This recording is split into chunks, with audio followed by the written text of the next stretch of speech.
अरे मेरे विद्यार्थी जो गांव-गांव से आए, स्टेट से आए, उन बच्चों को पैलेट्स का यूज करके उनको मार रहे हैं और हॉस्पिटल में गिरे हैं। किसका आंख गया, किसका कान गया, किसका हाथ गया, किसका पैर टूटा। इसका जिम्मेदार कौन है?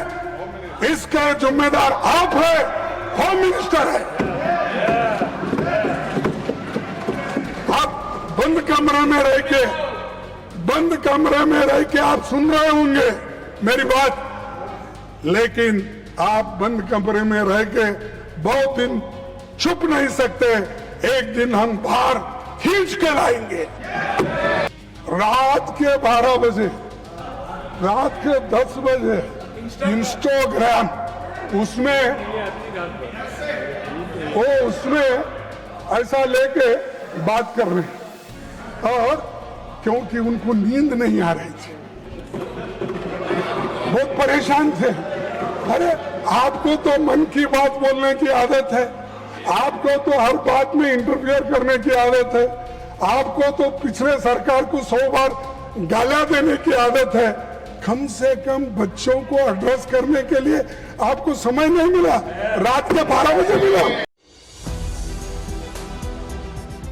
ये तो नई बात तो नहीं है, लेकिन ये जो मजबूत कानून लाने के लिए हमने 2024 में ही इसकी मांग रखी थी, लेकिन तब आपने हमारी इस बात को नहीं माना और उधर से अभी अपने भाषण में कहा कि आप लोगों ने नहीं माना।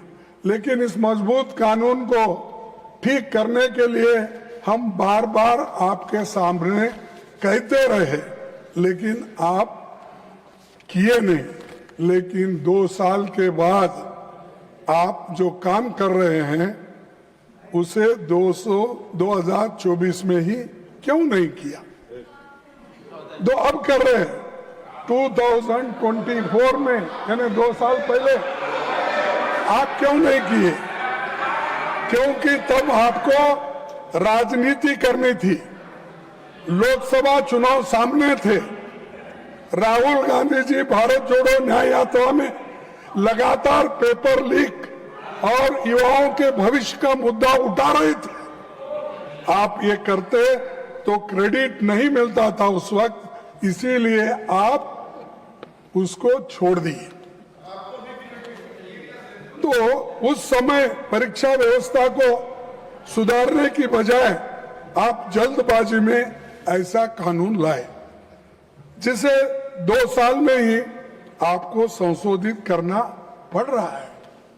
सभापति जी, इस अमेंडमेंट बिल का हम स्वागत करते हैं, लेकिन ये अभी भी अधूरा है। ये पेपर लीक होने के बाद भी इसकी कार्रवाई को मजबूत करना ये जरूरी है। पेपर लीक होने से रोकने की मजबूत व्यवस्था इसमें नहीं है।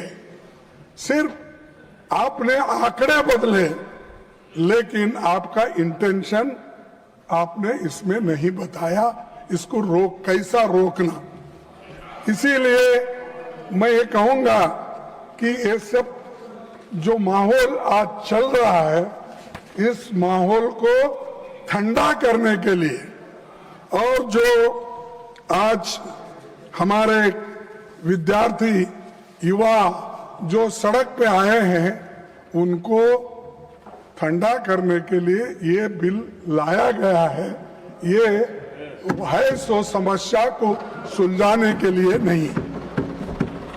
सभापति जी, पिछले 2 महीने की घटनाओं ने देश को झकझोर दिया है। देश भर के छात्रों और नौजवानों ने परीक्षा व्यवस्था की नाकामियों के खिलाफ आवाज उठाई। विपक्ष ने उनकी आवाज सड़क से लेकर संसद तक उठाई। बढ़ते जनदबाव के आगे सरकार को घुटने टेकने पड़े। मैं देश के छात्रों, नौजवानों को मुबारकबाद देता हूं। उनका संघर्ष रंग लाया और सरकार को झुकना पड़ा और प्रधानमंत्री को, प्रधान को हटाना पड़ा। और इसीलिए ये युवाओं की ताकत है। और जब युवाओं की ताकत देखने के बाद हमारे सरकार को भी ये मालूम हुआ, अरे इससे ज्यादा अगर हम कुछ खींचतान करेंगे तो धागा टूट जाएगा और हमारी कुर्सी चले जाएगी। इसीलिए डर के आखिरी में उन्होंने युवाओं का जो डिमांड था उसको माना, लेकिन उसमें यह है, उसके पीछे है कि उनकी कुर्सी बचाने के लिए भी ये काम उन्होंने की,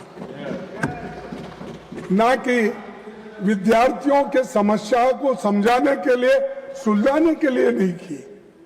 कुर्सी कैसा बचाना, और इतना एजिटेशन हो रहे हैं सब कुछ। और हमारे जितेंद्र सिंह साहब भी इसको सुलझाने के लिए सड़क पर आना पड़ा, उनको भी कहना पड़ा कि नहीं नहीं ये अच्छा नहीं, वो ये, क्योंकि उनको बैठे बैठे कमेंट्री कर रहे हैं। मेरे पास भी झुक के एक दिन आएंगे, वो वक्त भी होगा। तो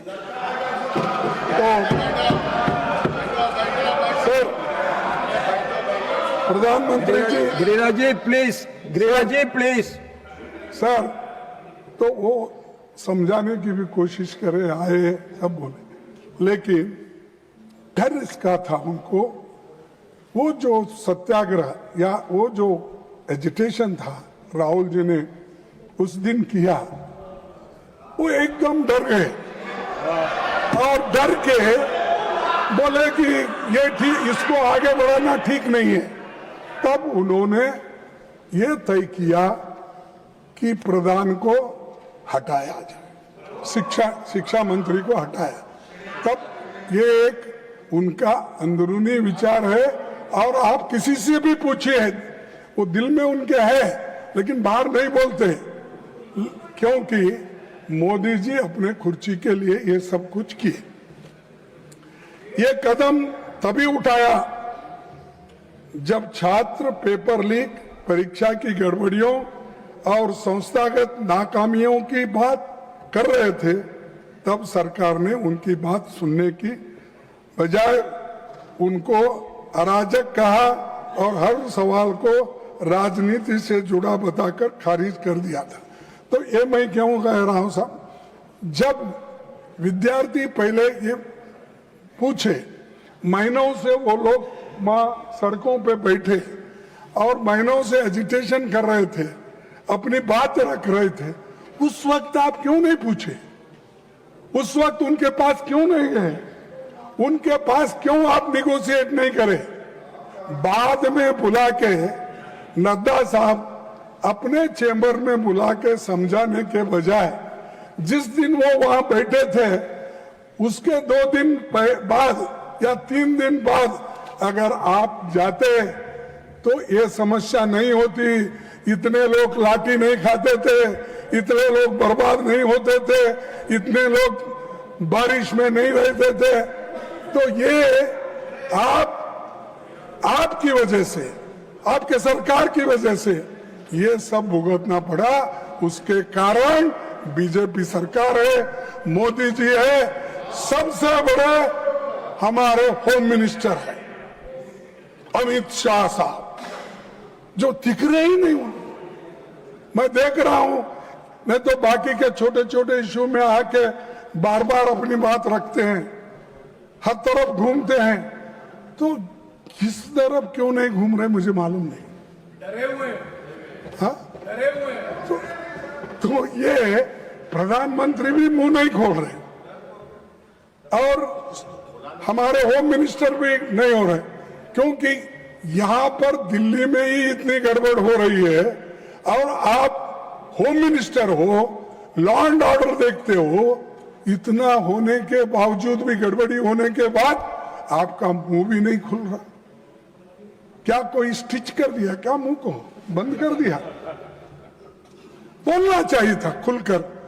देश का नुकसान होने के बजाय देश के भलाई के लिए आपको बोलना पड़ता है, मुंह खोलना पड़ता है, कभी इंसल्ट भी सहन करना पड़ता है। आप करना पड़ता नहीं, मैं नहीं आऊंगा, मैं नहीं बोलूंगा। अगर आप ऐसा बोलेंगे तो जो सबक स्टूडेंट्स ने तुमको सिखाया है उससे डबल सारे विद्यार्थी और युवक मिलके एक दिन फिर आपको वो सबक सिखाएंगे। सर, 20 जुलाई 2026 को हजारों छात्र शांतिपूर्वक संसद की ओर मार्च कर रहे थे।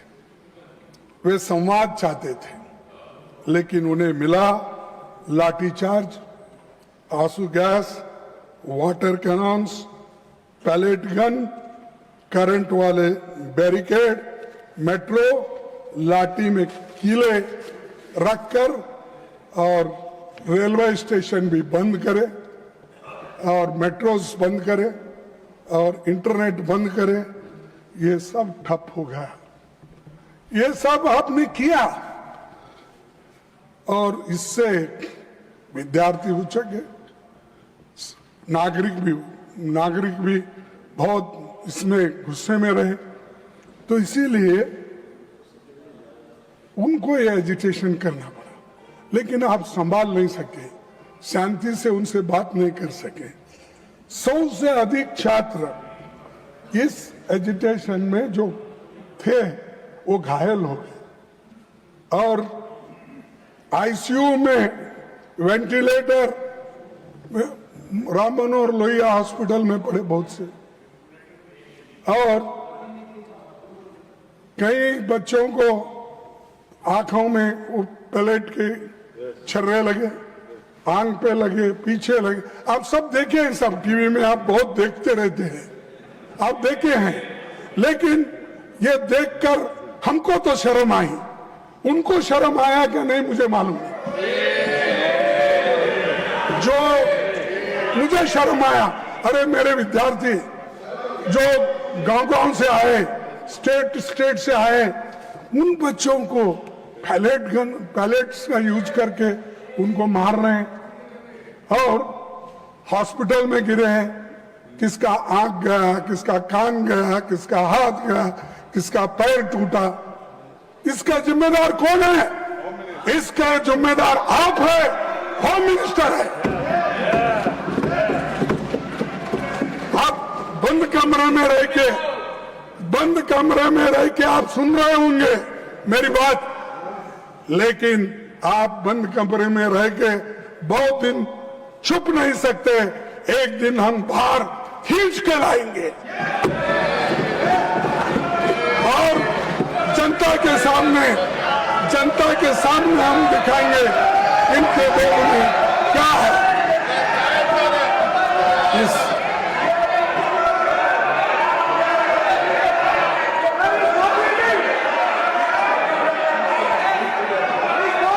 Now I call upon the leader of the house. All of you take your seat.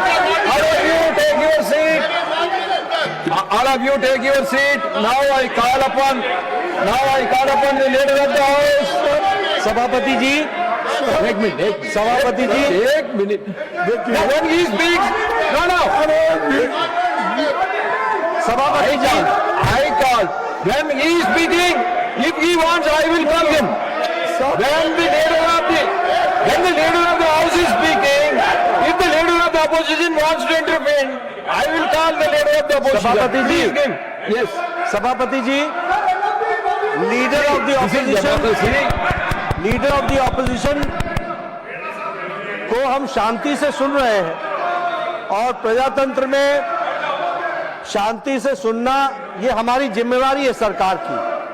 लेकिन मेरा निवेदन है लीडर ऑफ ऑपोजिशन से कि वह तर्क के साथ भावावेश में ना आए और भावावेश में ऐसे शब्दों का प्रयोग न करें जो असंसदीय है। अभी जो उन्होंने एक वाक्य यूज किया वह असंसदीय है, उसे कार्रवाई से निकालना चाहिए और आगे भी आप भावनाओं में ना आए। वो मैं नहीं बोल सकता, वो मैं नहीं बोल सकता। Any unparliamentary by either side that will be expunged no, don't insist on it. Please try to be within the framework so that the smooth, wonderful debate should take place. Sir, मैं कभी unparliamentary word इस्तेमाल नहीं किया। मैंने यही कहा, हम बोले तो जनशक्ति, जनन, लोग, विद्यार्थी, महिला, ये लोग, मैं नहीं ऐसा जाके मैं खींच लेके आता हूँ नड्डा साहब को, होम मिनिस्टर को, ये नहीं बोला। मेरा कहना ये है कि ये जनशक्ति आपको खींच के लाएगी।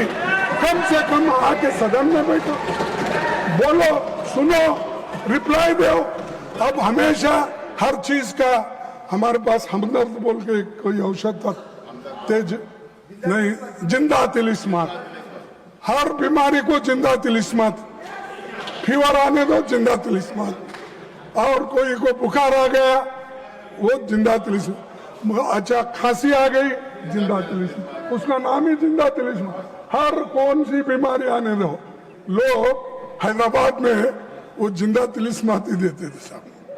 तो वैसा इनके पास कोई नहीं, हमेशा जो अपने पोर्टफोलियो के विषय रहते हैं, ठीक है, एक आधा बार हमारे स्टेट मिनिस्टर्स उनके तरफ से बोलेंगे, कोई बहुत ही अर्जेंट काम है, ठीक है वो बोलेंगे, लेकिन हमेशा सारी बात नड्डा साहब को लगा देते हैं।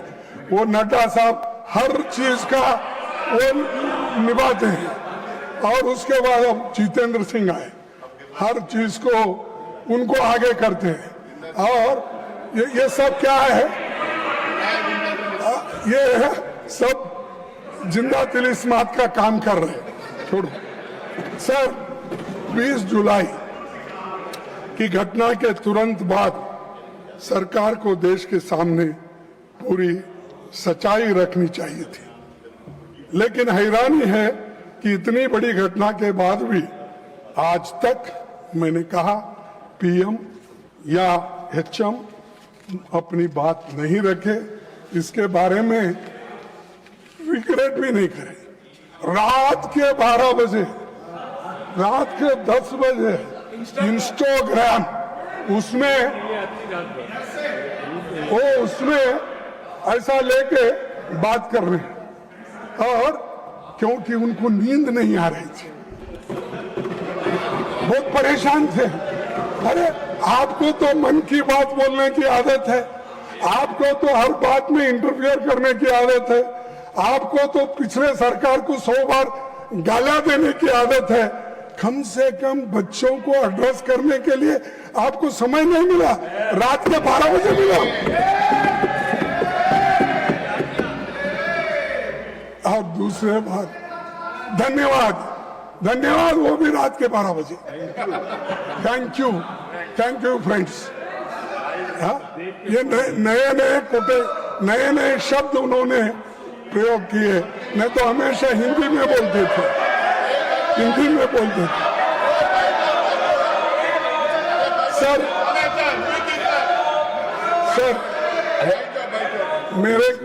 सर अरे कोई पार्लियामेंट्री नहीं है मेरा, क्यों दिखा रहे तुम? कुछ नहीं उसमें। सर मैं आपसे पूछना चाहता हूं, आपके माध्यम से उनको पूछना चाहता हूं, लाठी चार्ज कराने के लिए, आंसू गैस करने के लिए, छोड़ने के लिए पैलेट गन के इस्तेमाल का आदेश किसने दिया? कौन लाठी चार्ज का आदेश दिया, आंसू गैस का दिया, और पैलेट गन का इस्तेमाल करने के लिए आदेश कौन दिया? ना आप स्टेटमेंट दे सकते थे, लेकिन आप नहीं, क्योंकि आप होम मिनिस्टर को हिफाजत करना चाहते हैं, लेकिन बहुत दिन हिफाजत नहीं कर सकते। नहीं होता साहब, अगर आदमी झूठ बोलता है तो एक बार उसका बाहर निकलना पड़ेगा बंटवाल। तो इसीलिए आपके लोग आए, सादे कपड़ों में छात्रों को पीटने वाले लोग कौन थे? दिल्ली पुलिस किसके अधीन है? सीआरपीएफ एंड रैपिड फोर्स किसके आदेश पर काम करता है? इस पूरे घटनाक्रम का सर्वोच्च सूत्रधार कौन थे? कौन थे? अच्छा अच्छा, मुझे मालूम नहीं। देश इन सवालों का जवाब चाहता है। अगर गृह मंत्री इनके जवाब नहीं दे सकते तो उन्हें इस्तीफा देना चाहिए।